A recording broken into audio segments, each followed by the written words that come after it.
This is getting out of control. Today, Propaganda Pete Hegseth, the Secretary of Defense of the United States of America, held a press conference talking about the recent strikes in Iran.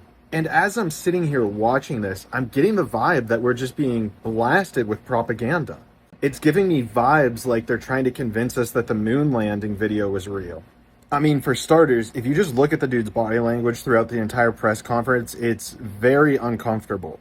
Not to mention a lot of the language that he was using throughout the press conference. He talks about how this was a massive success, specifically quoting people like the head of the CIA, the head of the IDF, which is the Israeli Defense Force, and of course, both of these people have incentives to play up America's role in this war, which of course is hilarious that they are now calling it a war after you need congressional approval to go to war. Furthermore, and this was the really telling spot, this is the point whenever I really started to question and see the propaganda for itself.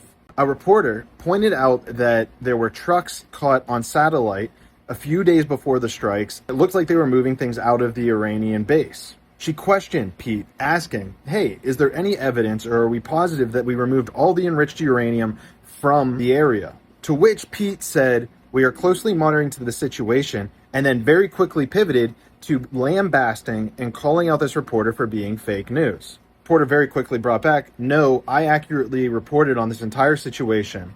To which Pete said, oh yeah, you're right. And then they completely moved past her legitimate question of the trucks in Iran removing stuff from the facility.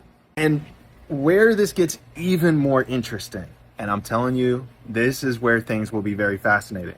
All of the reports coming from the CIA director, coming from Pete Hegseth, coming from the intelligence community, all stated that we have just pushed back Iran's nuclear program by 5 years.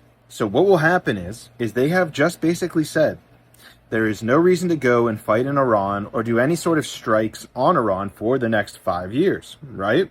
So what we'll be telling is if in the next 5 years they make up some reason that more strikes should be done on Iran, on behalf of Israel, of course. So what do you think? Do you think Pete was telling the truth? Did you see it? Did he look uncomfortable? Do you think they'll find some reason to strike Iran within the next 5 years? You tell me.